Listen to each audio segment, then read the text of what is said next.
a message to any and all members of the skeptic community from an outsider looking in. So I started making videos on YouTube in June of 2016, and I had been actively watching content from the skeptic community for about a year prior. And as much as I enjoy a good response video takedown of a feminist, or a diatribe on a philosophical point, I think by now the skeptic community is beginning to both stagnate and fracture. I will talk about fracturing in another video, but in short, no community based on a negative ideology, be it atheism or skepticism, can ultimately hold itself together, as individuals will be far more motivated by positive ideologies. But the issue for this video is what I broadly see as a stagnation of the skeptic community. By stagnate, what I mean is that the community is becoming insular. It's not generating new ideas, and it's not generating any solutions. And I think the primary reason for this is that the current forces arrayed against the skeptic community, whether they recognize them or not, cannot be discredited or unseated the way their previous opponents were. Previous tactics of online activism and direct criticism via a YouTube video may work against a young Earth creationist, they may work against a coastal feminist vlogger, and they may even work against the gaming press. But it's not going to work against academic feminists and progressives, it's not going to work against political leaders, and it's not going to work against political Islam. We can make all the videos we want on why Justin Trudeau and Angela Merkel are terrible leaders acting directly against the welfare of their respective citizens, but you need to ask yourselves what, if any, impact this is actually going to have. And too often the answer is not a damn thing. And the same goes for academics and Islamists. The fact is at the end of the day, they're in positions of power and you're not. A common claim by members of the skeptic community as to why progressives don't debate is that they know they'll lose. No, the reason they don't debate is that they don't have to, because they've already won.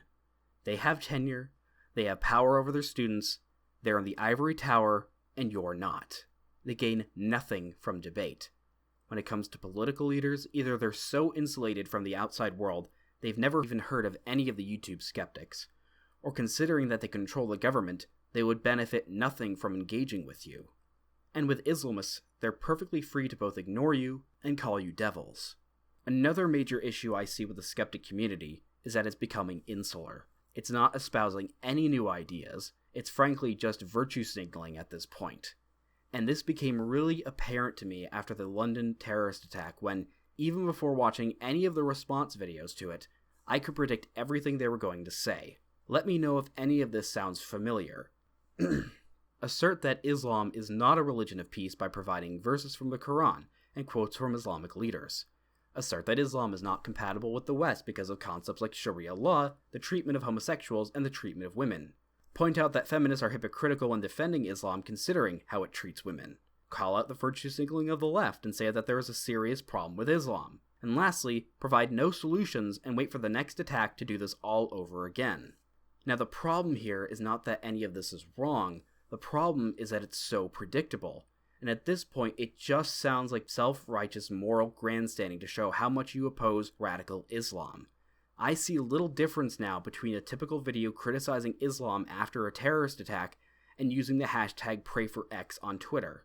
Even more of an issue is that virtually everyone who watches the video already agrees with you. You aren't saying anything that everyone doesn't already know. The problem with the skeptic community is not that it's wrong, it's that it's boring. I'm sure we've all heard the phrase, the first step in fixing a problem is identifying it. Well, I think most of the skeptic community recognizes, at least broadly, what the problems are. That our education system is run by progressives almost entirely, that freedom of speech and expression are in the process of being phased out, and that political leaders seem unwilling to address the problems with mass immigration. We know that these are the problems, but I have yet to see any proposed solutions from the skeptic community.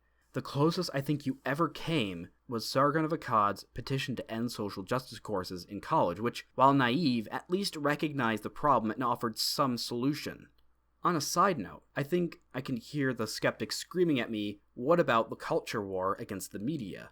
Well, I think it's a waste of time. Not only because if progressives are booted out of academia, then future journalists will no longer be indoctrinated by them, But again, it doesn't matter how many people recognize that CNN, The Washington Post, and The Guardian are lying if the progressives still control political and academic institutions. And furthermore, if we're going to focus on the media, the last place we should focus on is the news media. It's a failing institution, and most people are already polarized enough that they follow the sources they agree with and ignore the ones they don't. What would be far more productive is focusing on cultural output. It should be evident to everyone at this point that nearly every piece of entertainment is another mouthpiece to push progressivism. From family movies to comic books to even children's cartoons, everything has a progressive spin on it. This is where the culture war is, not CNN. On a last note, I think another one of the contributing factors to the stagnation of the skeptic community is that they think political victories are indicative of cultural victory. While it may be true that more and more people are fed up with establishment and progressive politics, Brexit and Donald Trump should not be taken as a sign that the progressives are losing. When Milo Yiannopoulos says that 2017 is the year social justice dies, he is dead wrong.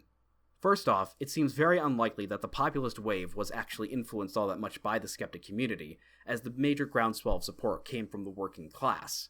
But also what I think you fail to realize is that what we're seeing is not a shift away from the left towards the center-right or center-left, but a shift away from the center. We're becoming a more politically and socially polarized society. And again, most importantly, the progressives are still in charge of educating young people, and the election of Donald Trump has done nothing to fix that. Skeptics, you know that the progressives control education, the media, and most of the government. My challenge to you is this: what the hell are you going to do about it?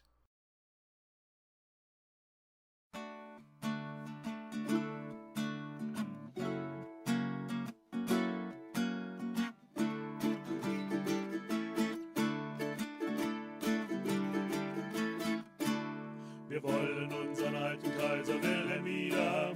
Wir wollen unseren alten Kaiser Wilhelm wieder.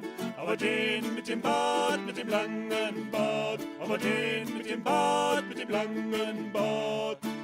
So schwärmten unsere Eltern von der guten alten Zeit. Sie liegt so fern und weit, die alte Kaiserzeit. Doch war sie wirklich besser, diese gute alte Zeit, als einst der Opa, die Oma hat wohl gefeit. Ja, mit Jagdgesang und mit Hörnerklang, rings um Fair Berlin, durch die Wälder ziehen. Ja, mit Jagdgesang und mit Hörnerklang, ritt die Oma mit dem Opa. Doch sie hielten an und küssten sich, sonst wären wir